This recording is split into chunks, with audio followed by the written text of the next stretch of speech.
Texas lawmakers have apparently so thoroughly given up on doing anything to stop gun violence that they have decided they're just gonna try to manage it a little bit. I mean, I guess if this is all we can have, this is what we're gonna do. So 2 state Democrats have introduced legislation that would teach 3rd graders how to use basically battlefield medicine using tourniquets, okay? They'll be trained to stem the bleeding of their fellow students and teachers and janitors and lunch ladies who are needlessly shot up, predictably, and they will be. Representatives Barbara Gervin-Hawkins and Ryan Guillen introduced House Bill 1147 in December, which would amend Gervin-Hawkins' authored Stop the Bleed legislation signed into law in 2019 to now require all Texas school districts to have bleeding control stations on hand, including annual training for all students in grade 7 and higher.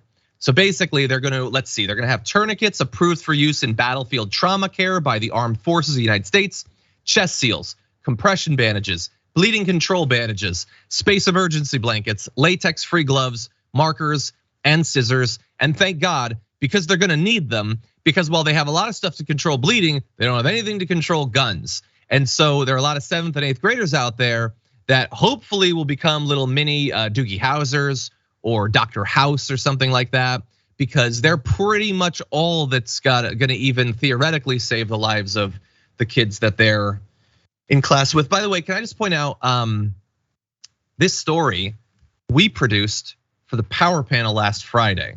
And then there was another, 2 mass shootings in Texas over the weekend after this. Maybe if there were some 7th graders in that mall, some lives could have been saved. I mean, that's the only thing. I can't conceive of anything else that could have saved those lives, but maybe some 7th and 8th graders. And by the way, I'm not even like, I hate everything about this. I'm not even mad at the Democrats. First of all, they probably won't even be able to get this passed because the Democrats have basically no power in Texas. If this is all you can do, then I guess this is what you do. Francesca, what do you think? I think that we, for the amount of squawking that the right has done about what masks did to children in school, and they couldn't breathe, and they had to Zoom comfortably in their PJs into their 6th grade classes while they were snacking on kudos bars. I know that's what I ate in 6th grade. You know what I'm saying? Like for the amount that the right talks about what the pandemic did to children, what the F do you think that doing lone shooter drills, having to learn tourniquet care for people who have been riddled with bullets, what do you think that does to the mental health of an elementary school child? Living in constant fear that when there's a knock at the door, that maybe that person is a shooter, living in fear by the evidence, by the fact that school doors, classroom doors are supposed to be locked. Like, come on, the amount of trauma we are inflicting on students who have been either survived mass shootings themselves, seen their friends and family die, or are just constantly living in fear that maybe their school is next.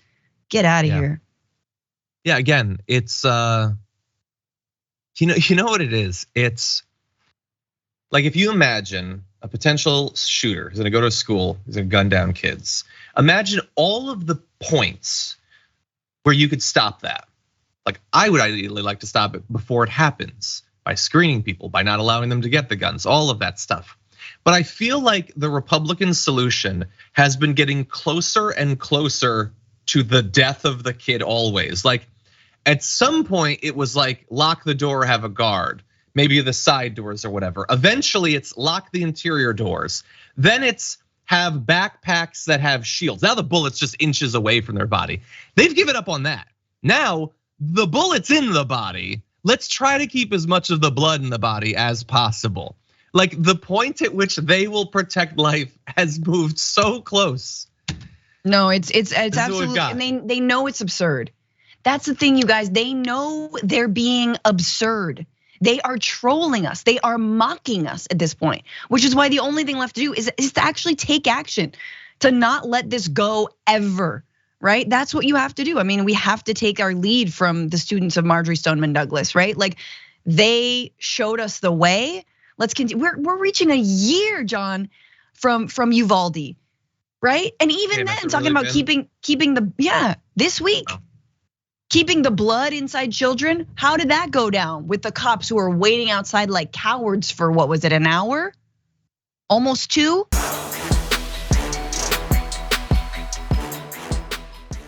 Check out the Damage Report podcast each day, wherever you get your podcasts, whether Pocket Casts or Stitcher or iTunes.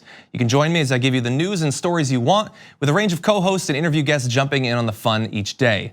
Again, that's the Damage Report, wherever you get your podcasts. And if you get them at iTunes, don't forget to rate and review. Sometimes I'll read them live on the show.